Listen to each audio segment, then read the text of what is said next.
You are listening to PastThink.com audiobook. Please like and subscribe, thank you. Chapter 78. Cao Xueqin commissions the Ballad of the Winsome Colonel, and Bao Yu composes an invocation to the hibiscus spirit. After the departure of Eurygizia and the three girls, Lady Wang was at last able to make her morning call on Grandmother Jia. Finding the old lady in excellent humor, she decided that this was as good a time as any to report on her recent activities. "There is a girl in Bao Yu's room called Skybright," she said. "She is already of age, she has been constantly ill during the past year, she gives much more trouble than any of the others, and she is lazy. During her latest spell of sickness, which must have been going on now for the better part of a fortnight, we've had her looked at by the doctor, and he says she's got some kind of consumption, a kind that is quite common, apparently, in unmarried girls, so I've sent her back to her own people and told them that we shan't be wanting her here again if she gets better, they can find a husband for her themselves.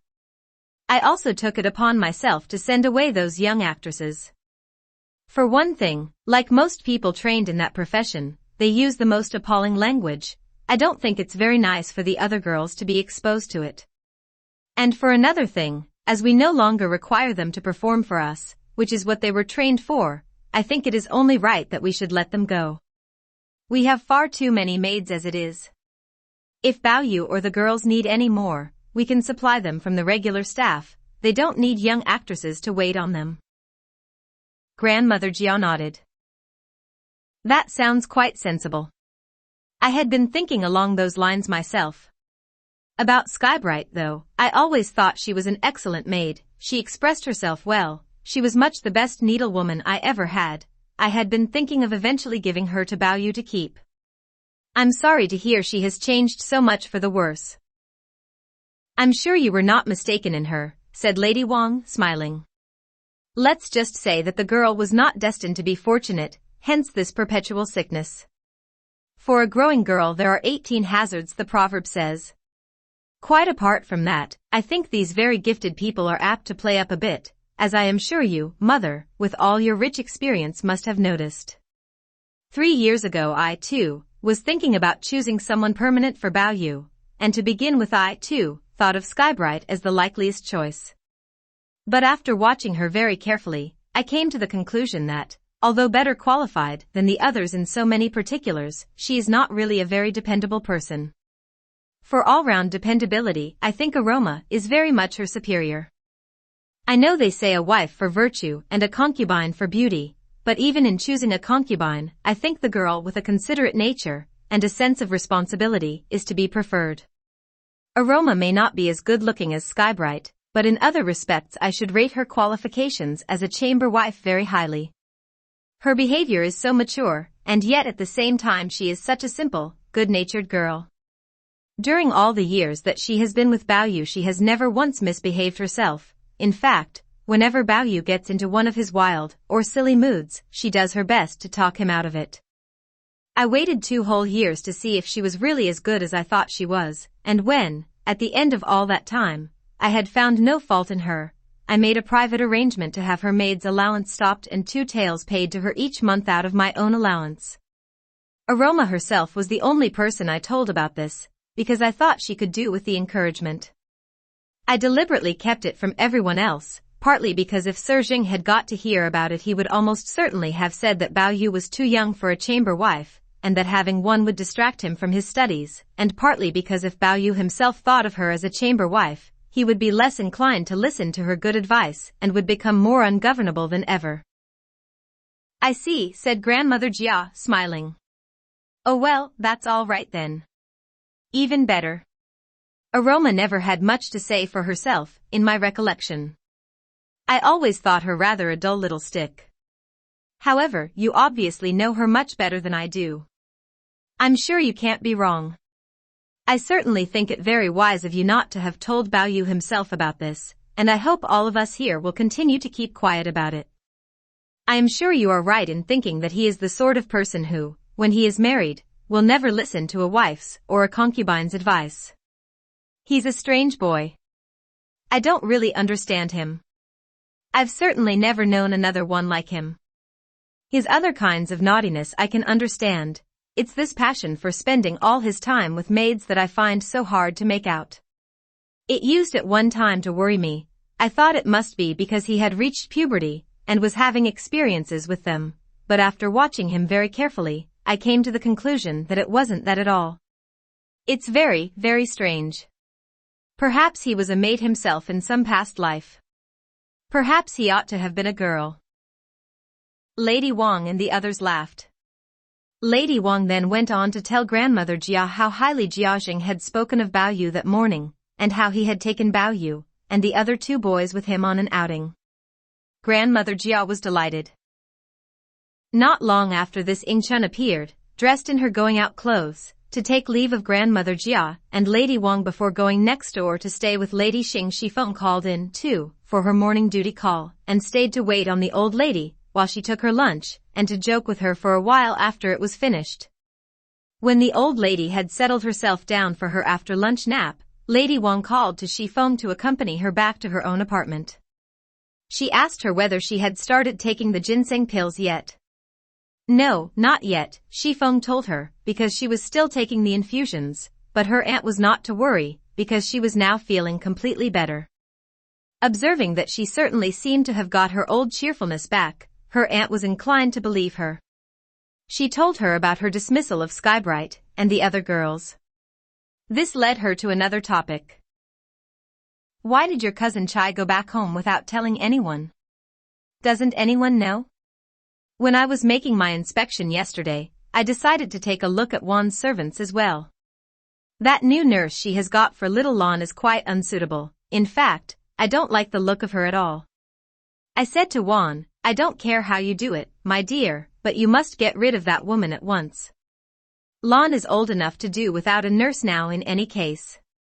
He certainly doesn't need a nurse like that one. I asked her if she knew about Bao Chai. She said yes, Bao Chai had told her that she was going, but it was only for 2 or 3 days, until her mother was better, and then she would be moving in again.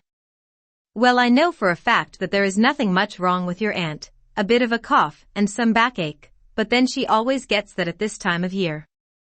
I am sure there is some other reason for her leaving. Can anyone have offended her? She is such a serious child.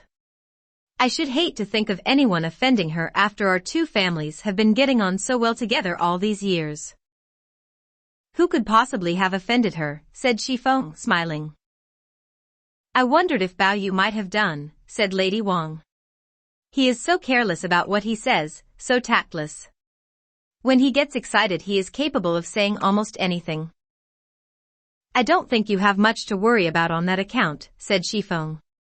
Bao Yu may behave foolishly in company, but when he is with our girls, or even the maids, he is always extremely considerate. His greatest anxiety is always how not to offend them. He is certainly the last person I should expect to hear any of our girls complain about. I should think Cousin Chai's leaving has much more to do with that search we carried out in the garden the other night. She would naturally infer from it that the people in the garden are not trusted, and since she knew we would never search her people because of her position here as our guest, she might well conclude that the only way in which she could clear them of suspicion would be to move outside.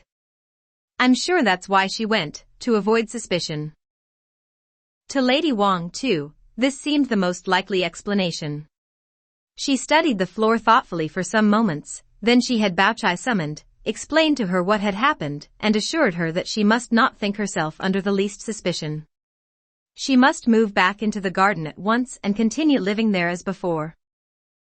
Bao Chai smiled courteously but held her ground. I had been meaning to move out some time ago, Aunt, but did not like to mention it to you because I knew you were so much occupied with other matters. It was the coincidence of Mama's being poorly and her two most reliable maids both going sick at the same time which decided me to move out when I did.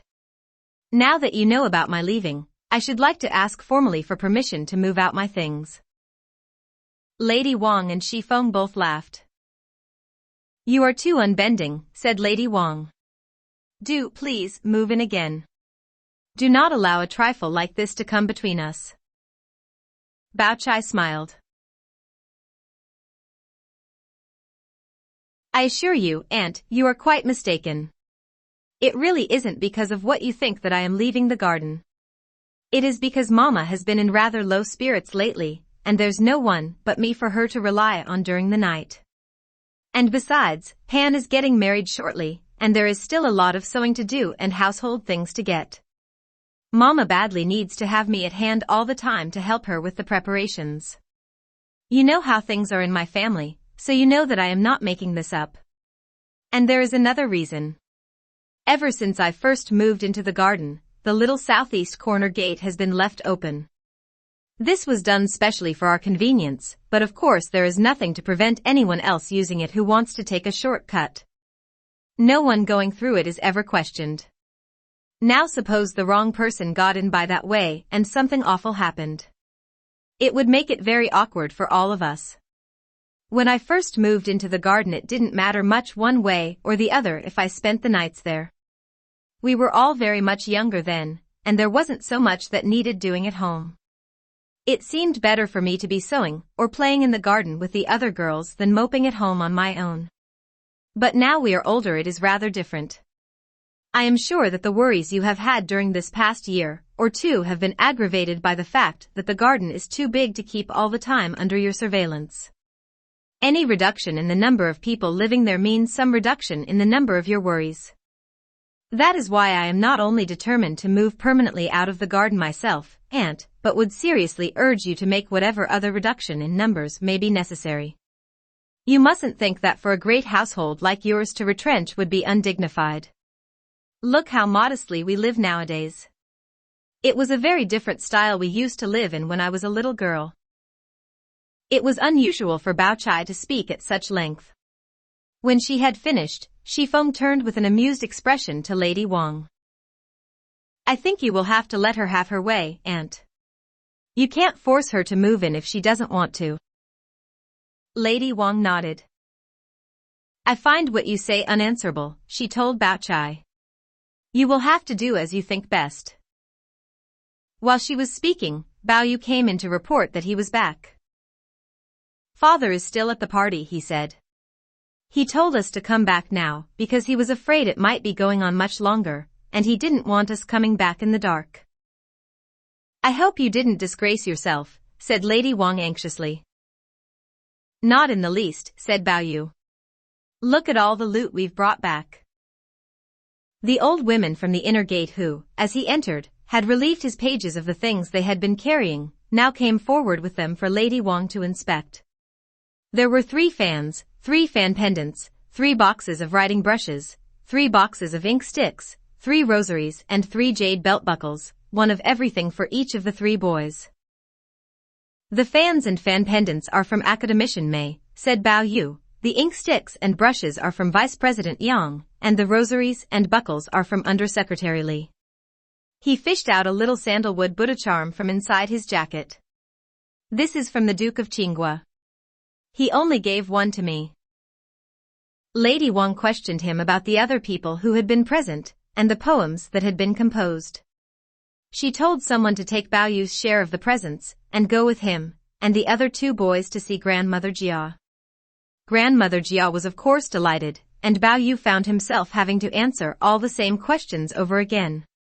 His anxiety to learn about Skybright made him anxious to get away, and after answering a few of them, he told his grandmother that he had been riding rather fast, and was aching all over from his ride. You must go back to your room at once then and change into more comfortable clothes, she said. You'll feel better when you've had a chance to relax, but don't, whatever you do, lie down. Bao Yu left his grandmother's without more ado. Musk and Ripple, with 2 of the junior maids from Green Delights, were waiting for him outside. Ripple took charge of his share of the presents, and she and the other 2 trotted along after him as he strode into the garden. Phew! I'm hot, he said, divesting himself of hat, belt and outer garment as he walked along and handing them to Musk to carry. He was wearing a gown of lined damask underneath, whose viridian green contrasted strikingly with the flashes of blood-red trouser revealed through the side slits as he walked along. Ripple recognized the trousers as Skybright's handiwork. Objects remind us, she said, quoting from the well-known proverb. Musk nudged her reprovingly and tried to change the subject. Yes, she said lightly, the red of the trousers goes very well with the dark green of the gown. What with them and his blue-black boots and his green-a-black hair and his snow-white face, he makes quite a picture. Bao Yu, walking slightly ahead of them, pretended not to have heard, but after going only a few steps further, he halted abruptly. Oh dear, I have to pay a little call, he said. What am I going to do? That's all right, said Musk. We're not going to lose you in broad daylight. She told the two junior maids to go with him. Ripple and I will come back for you when we've got rid of these. Can't you wait, said Bao Yu. I shan't be a moment. Oh, do let us get rid of these things first, said Musk. Whatever must we look like, traipsing after you with all this stuff? Like the wardrobe master and the clerk of the inkhorn in a royal procession.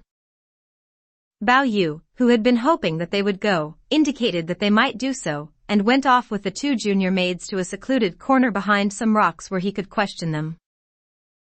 Did Aroma send anyone to Skybright's place after I had gone? Yes, she sent Mama Song, said one of the girls. What did Mama Song say when she got back? They told her that Skybright was lying with her head back calling out all night long, but in the early morning she stopped calling and closed her eyes. They said it looked as if she was going. Who was she calling for? Bao Yu asked hurriedly. Her mother, said the girl. They said she just went on calling Mama. Mama, all night long. Didn't she call for anyone else? Said Bao Yu, brushing away a tear.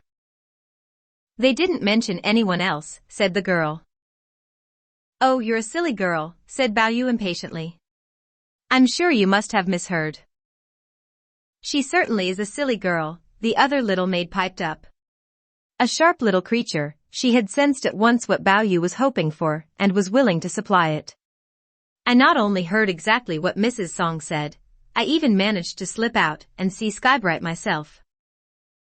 How did you come to do that? Bao Yu asked her. Remembering how much kinder than any of the other senior maids Skybright had always been to me, said the girl, I thought to myself that though I couldn't do anything else for her in her trouble, I could at least go to visit her. Even if someone saw me and reported me to her ladyship, and I got a beating, it would be worth it after all she had done for me. So, at the risk of a beating, I stole round to her cousin's place to see her. Although she was so near death, her mind was quite unaltered. She held my hand and opened her eyes wide when she saw me. Where's Bao Yu gone? She said. When I told her, she sighed. Oh, she said, I shan't be able to see him, then. Can't you hold out a bit? I asked her. She smiled at me. No, she said. You see, I'm not really dying. I'm going to heaven to be a flower spirit. The Jade Emperor has given me the job of looking after the flowers.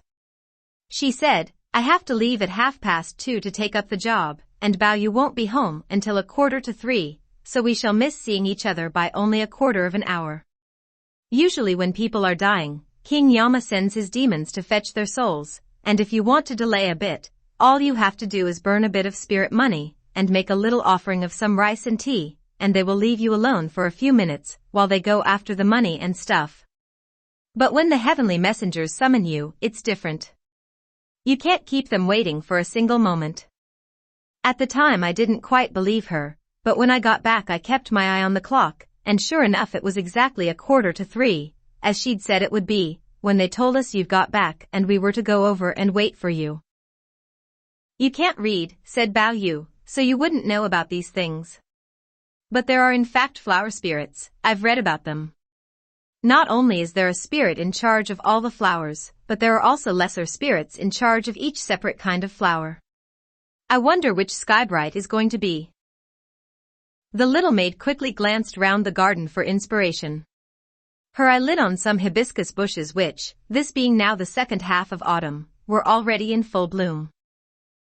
I asked her myself, she said. Tell me what kind of flower you are going to be responsible for, I said, so that after you are gone we shall know where and when to make you offerings. I'll tell you, she said, but you mustn't let anyone else but Bao Yu know about it. These are immortal matters which are supposed to be kept secret. Then she told me, the hibiscus flower. Bao Yu found nothing extraordinary in this. On the contrary, after hearing it, his sorrow turned instantly into delight. He looked round and smiled happily as his eyes rested on the hibiscus bushes. Such a flower is worthy to be looked after by such a person, he said. I felt sure that someone of her qualities would have work to do in the world.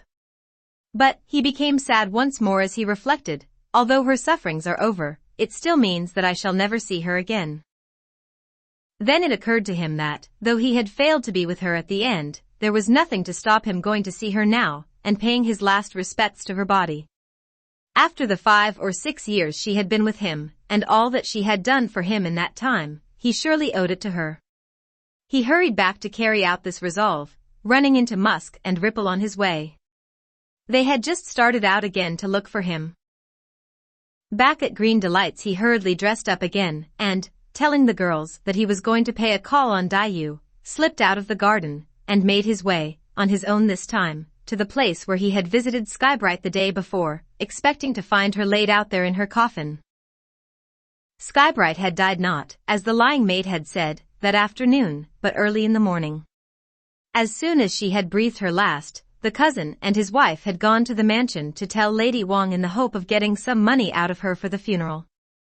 Lady Wang had given them 10 taels and told them to get the body out of the house as quickly as possible and have it cremated. The girl died of a consumption, she said. You mustn't keep the body in the house, whatever you do. Impressed by this advice, they had hurried off with the money and made arrangements to have the body encoffined and carried to the burning ground outside the city without delay. Skybright's clothes and jewelry, worth between 300 and 400 taels, they kept for themselves, a nice little sum to put by for their old age. When all the arrangements had been completed, they shut up the house and accompanied the hearse outside the city to see the body cremated. Bao Yu arrived, therefore, to find the house locked up and nobody at home. Once more frustrated, he stood for some minutes gazing blankly at the door. Finally, since there was nothing else he could do, he turned round and walked back to the garden. The thought of returning to his room was distasteful to him. He decided to call in at Dayu's on the way back, but Dayu's maids told him that their mistress was out. She's gone to see Miss Bao, they said. Bao Yu made his way to Allspice Court. To his surprise he found it silent and deserted, and when he peeped inside, he could see that it had the empty, cheerless look of an uninhabited house. He had a vague recollection of having heard some days previously that Bao Chai was thinking of moving out, but he had been so busy with homework during the past few days that it had gone out of his mind. Now it appeared that she really had moved. A sort of blankness came over him. Chess had gone. Picture had gone. Parfumey and the other 4 little actresses had gone. Skybright was dead. Now, it seemed, Bao Chai and her lot had gone too. And though Ing Chun was supposed to have left only temporarily, to judge from the number of visits made by matchmakers during the past weeks, it would not be very long before she was getting married. The garden's little society was breaking up. Oh well, he thought, no good fretting about it now.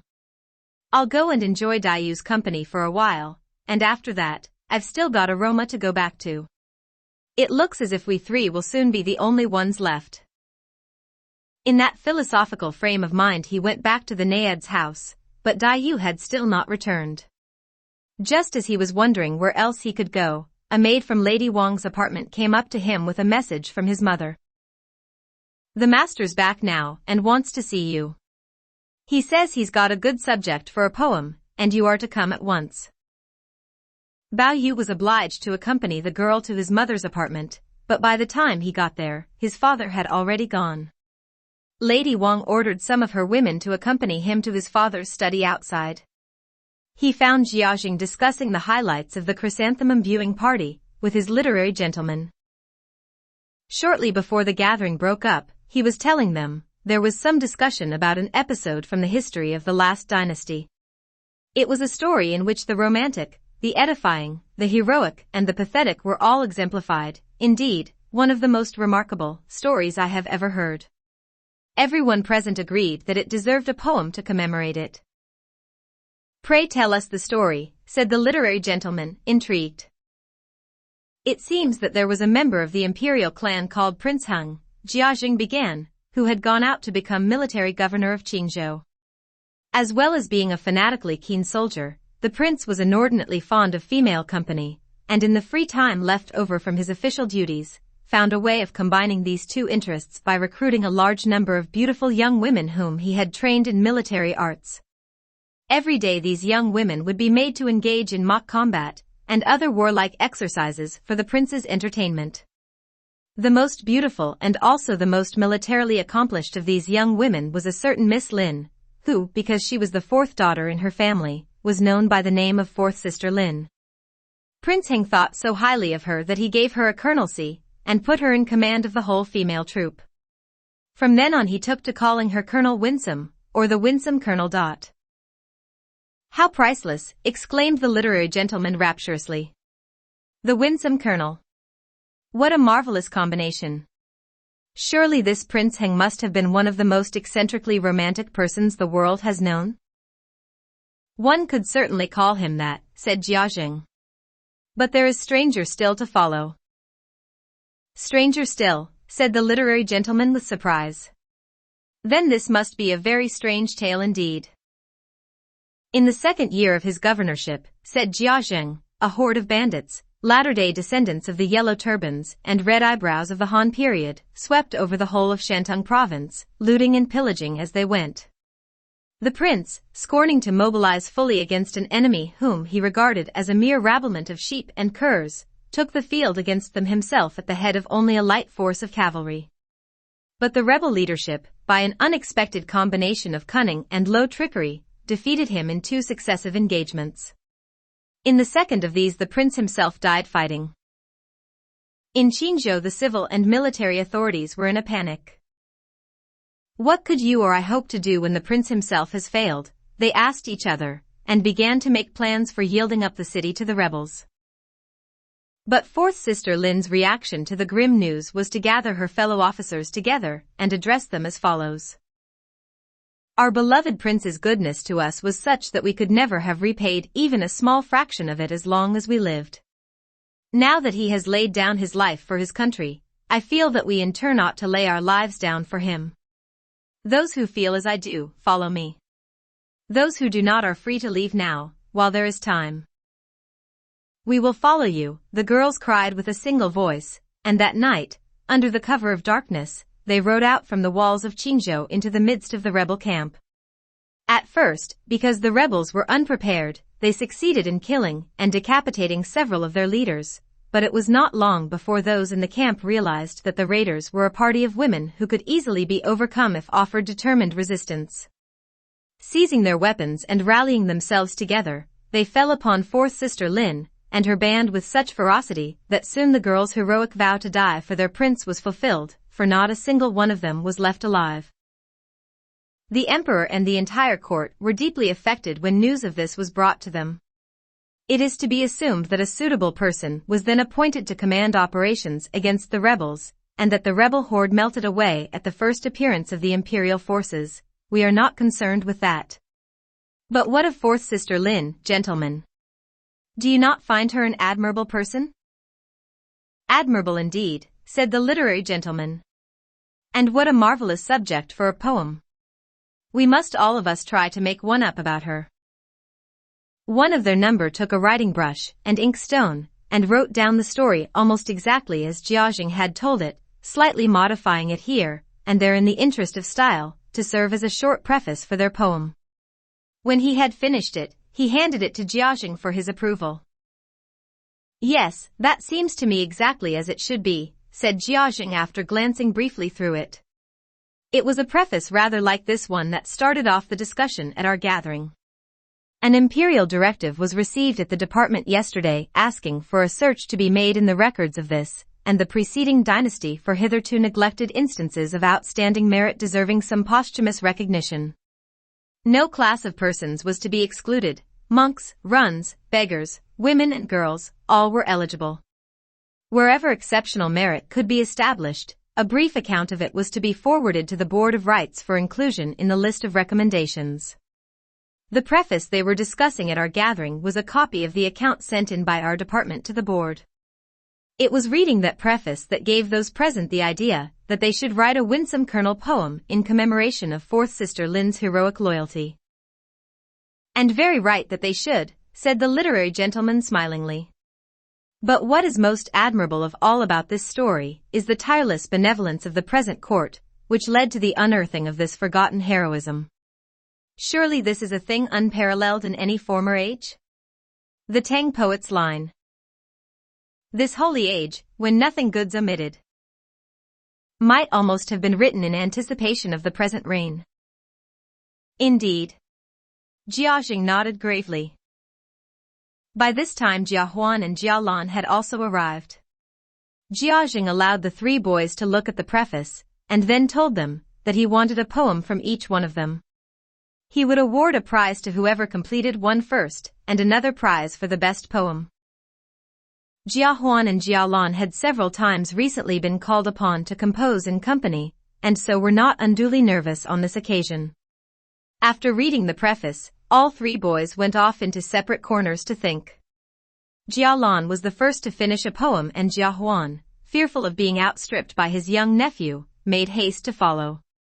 The two of them had already written their poems out while Bao Yu was still thinking. Jiaxing and the literary gentleman decided to look first at what the two younger boys had written. Jia Lan's contribution was in the form of a quatrain. Fourth sister Lin was the winsome colonel's name. She was beautiful and gentle, yet her valor none could tame. In Qingzhou where, her prince to avenge, she threw her life away. The very ground on which she fell is fragrant to this day. The literary gentleman praised the little poem enthusiastically. For a young boy of his years to produce such a poem is proof of a highly cultured upbringing, they said. Childish prattle. Childish prattle. Jiaxing laughed deprecatingly.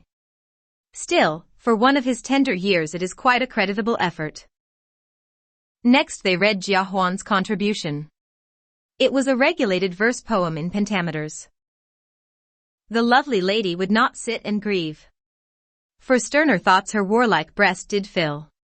She dried her woman's tears and fearless rode through Qingzhou's gates to be killed and to kill. However great the odds, she said, I can my debt repay, if not avenge this ill.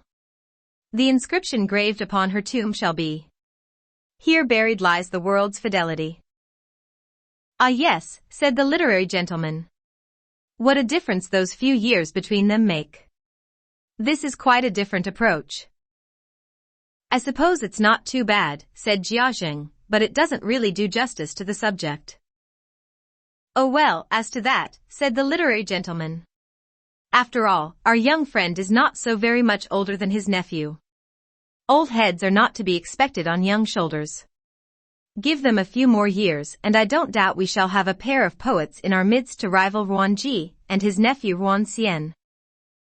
Come, they are not as good as that, said Jiaxing, smiling. They don't study hard enough, that's their trouble. He asked Bao Yu how he was getting on. After all this careful chiseling, Mr. Bao's poem is sure to be something of quite a different order from these two we have just heard, said the literary gentleman, one, no doubt, in which the romantic and tragic aspects of the theme will both be fully exploited. Bao Yu smiled. I don't think regulated verse is quite the right medium for this subject. It calls for something longer, a song or ballad in the old style, to do it justice. You see, said the literary gentleman, some jumping to their feet, some nodding or clapping in their enthusiasm. We said that his contribution would be quite different. It is the sign of a good, experienced writer to be able to gauge immediately what form will be most appropriate to the subject. With a title like this and a preface, clearly what is called for is either a long narrative poem like Bo Jui's The Everlasting Remorse, or an old-style ode like Wen Tingyun's on hearing Gua Daoyuan play the musical glasses, or Li He's return from Goeji, in which narrative and lyrical elements combine. Only the greater freedom of the old style allows for the smoother, more flowing development that this subject calls for. Jiajing was of the same opinion. He took brush and paper and prepared to write. So be it, then.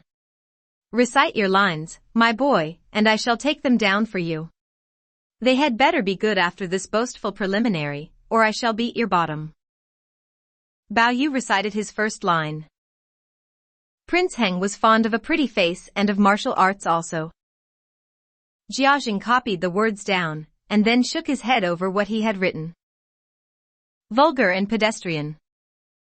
No, it isn't vulgar, said one of the literary gentlemen.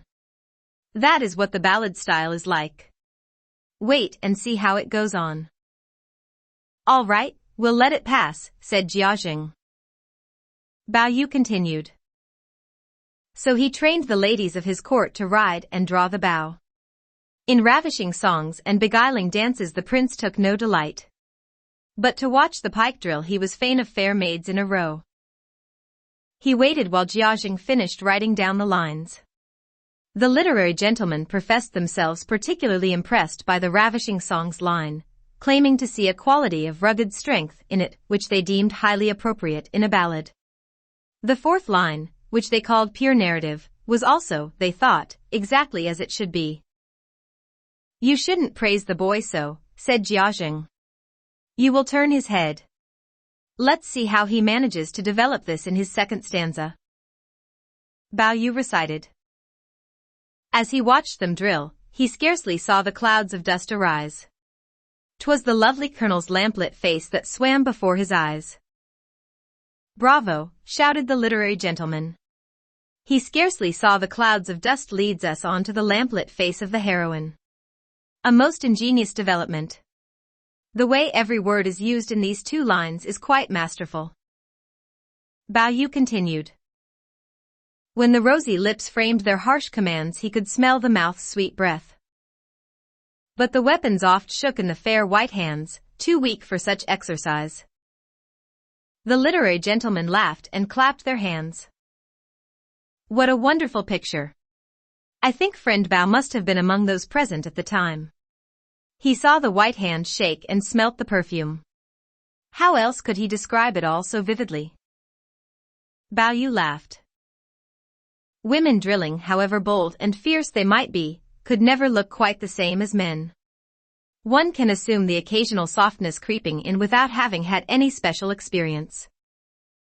Oh, get on, said Jiajing. We can do without the comment. Bao Yu thought a little before beginning the next stanza. The lotus belt round the colonel's waist in a clove-shaped knot was tied. The change of rhyme from eyes to eyed is one example of that smooth, flowing development we were just now talking about, said the literary gentleman. Also, this line has just that touch of charm and prettiness that the subject calls for. I don't agree, said Jiajing.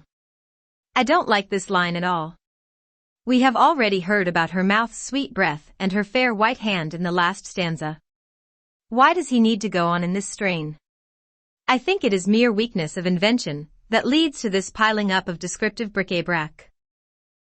A long ballad needs a few ornamental, descriptive passages, said Bao Yu, otherwise it would seem too bare.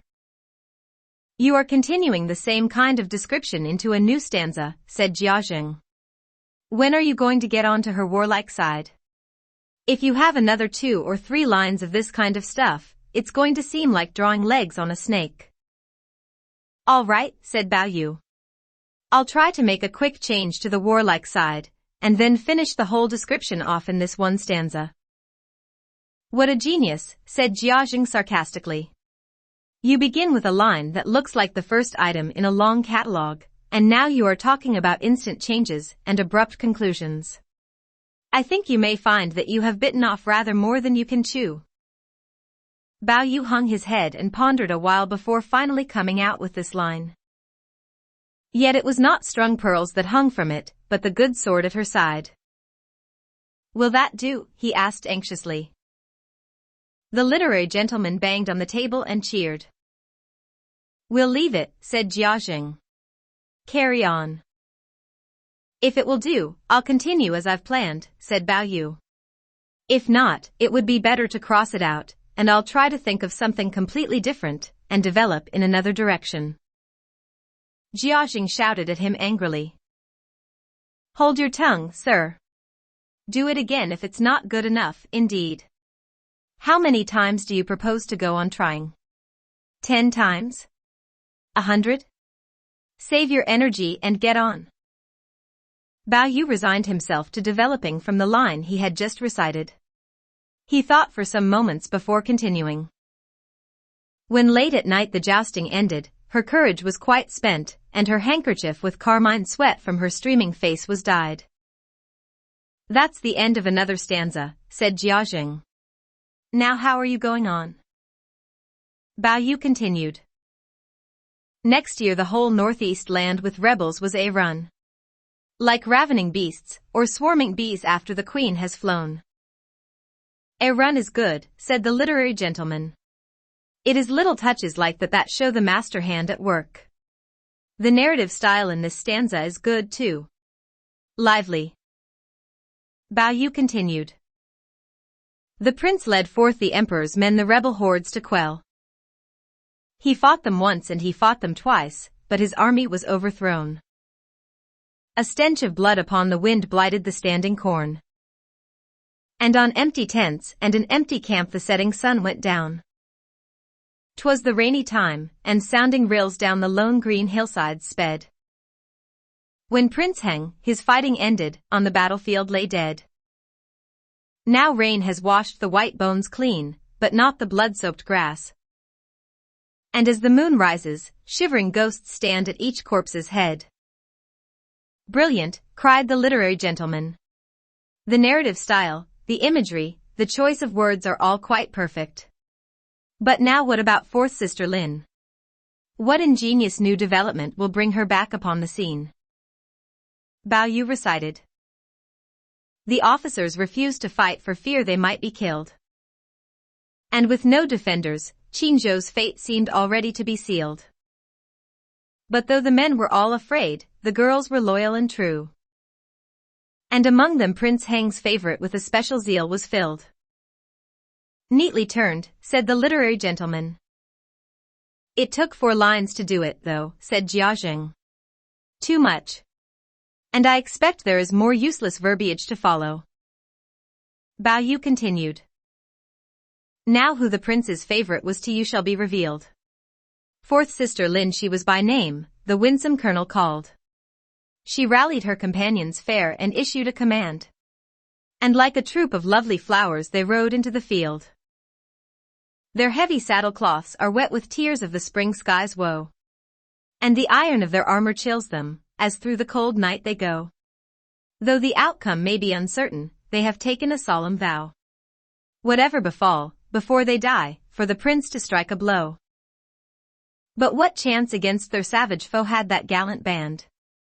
Like gentle flowers they perished, crushed by a brutal hand. The horses' hooves are fragrant yet that trod them in the mud. Near the city walls their poor ghosts flit, where they made their final stand. A courier riding through the night to the emperor's city came. And all who heard his heavy news with sadness did exclaim. The Son of Heaven looked aghast when he learned of Qinzhou's fall.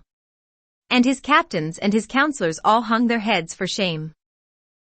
The captains and the counselors and men of high degree were put to shame by fourth sister Lin's fidelity. For fourth sister Lin my heart with grief doth swell. And though my song is ended now, my thoughts on her still dwell. The literary gentleman broke into loud acclaim as Bao Yu finished. It seemed at first as if they might go on indefinitely. Subsiding at last, they read the whole poem through again from the beginning. It is certainly a very long poem, said Jiaxing, smiling, but for all that, I don't think it really does justice to the subject. He turned to the 3 boys. All right, off you go. The 3 of them went off, feeling like condemned prisoners who have suddenly been given a reprieve. For the 2 younger ones it was the end of their day, a blessed nothingness until bedtime. But Bao Yu was still grieving for Skybright. The sight of the hibiscus by the lake reminded him of what the little maid had told him about her. As he stood gazing sorrowfully at the bushes, an idea suddenly came to him. Since I wasn't able to see her in her coffin, Why don't I pay my last respects to her here, in the presence of her flowers? He was on the point of kneeling down in front of them, when another thought occurred to him. That's all very well, but I can't do it just anyhow. In order to show proper respect, I must first make sure that I am dressed correctly.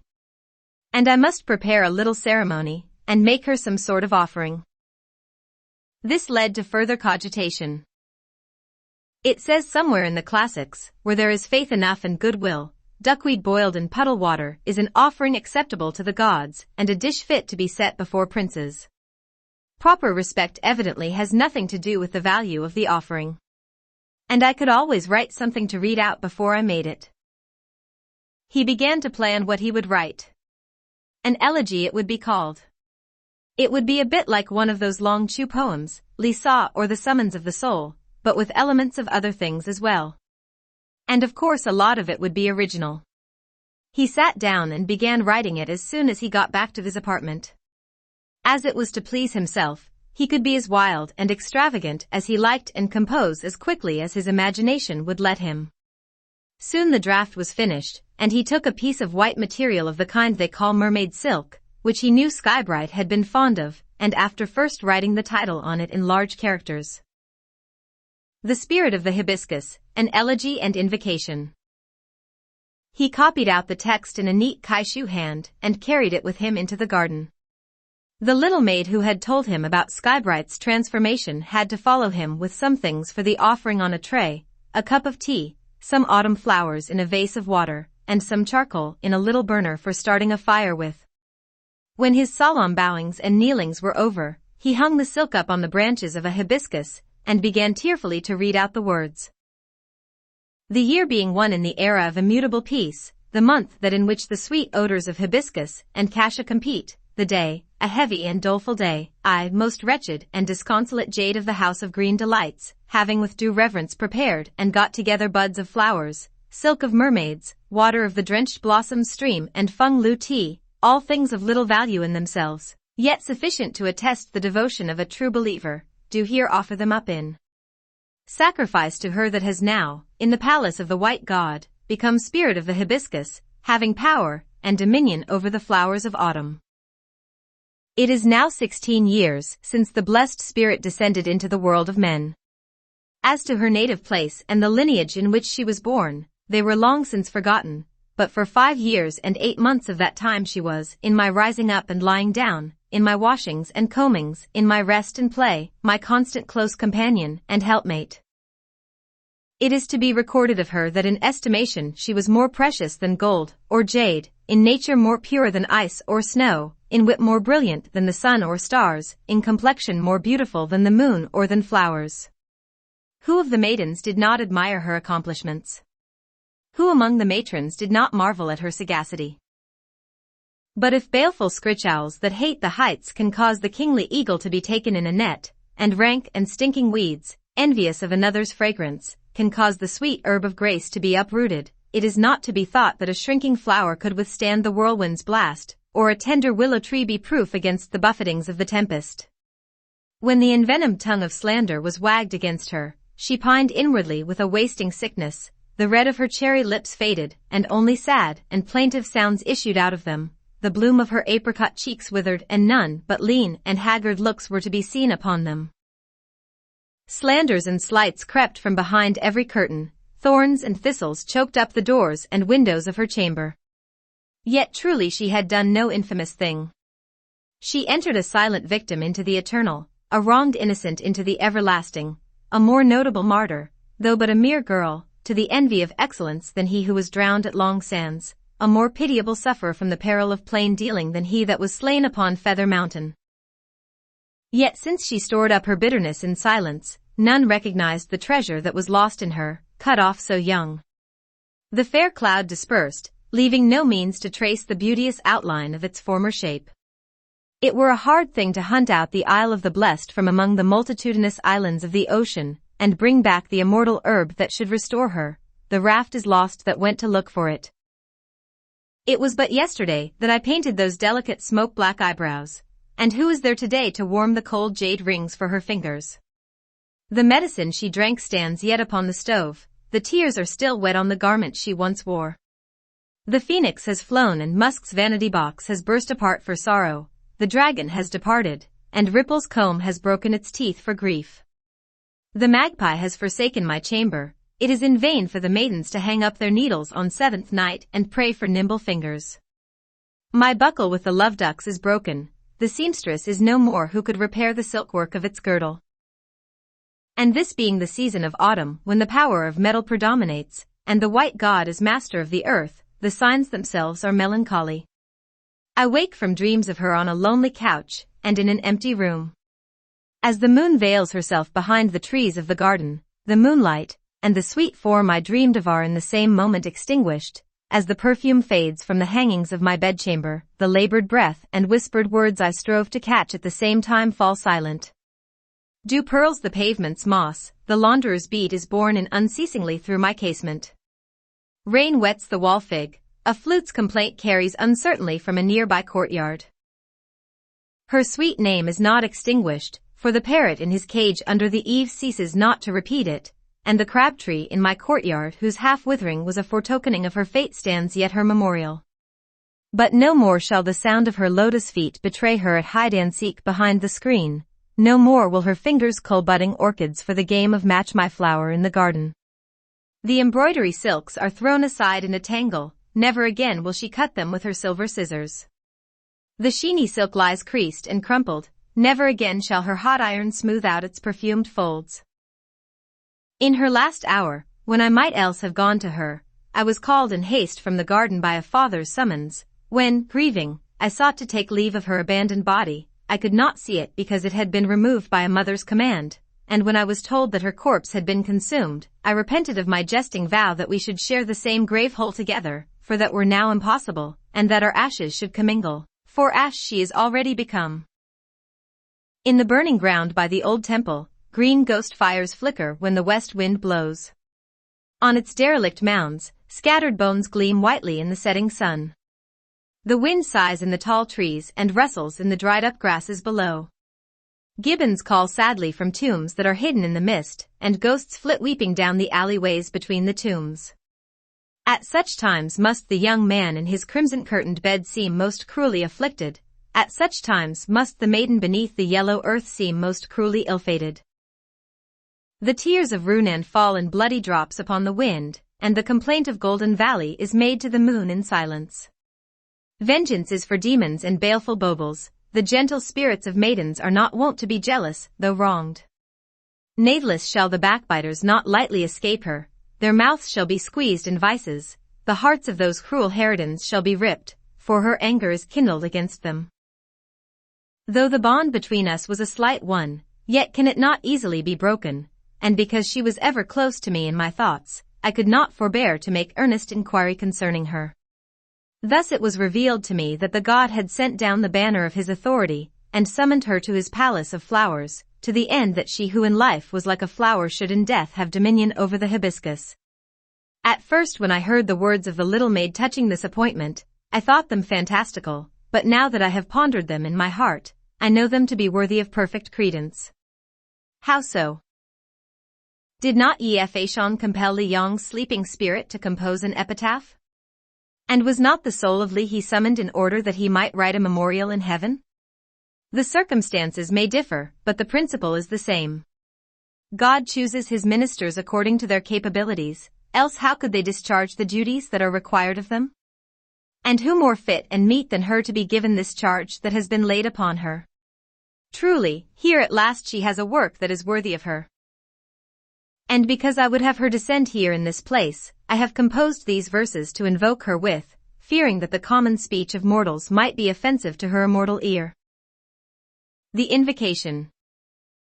All's clearest azure above were her team of white wyverns through the welkin wends. And the world in a haze below as her chryselephanton car to the earth descends. Her awning's relucent splendor outshines Antares and his starry band. Her guidons and gonfalons go before, and the stars of Aquarius guard her on either hand.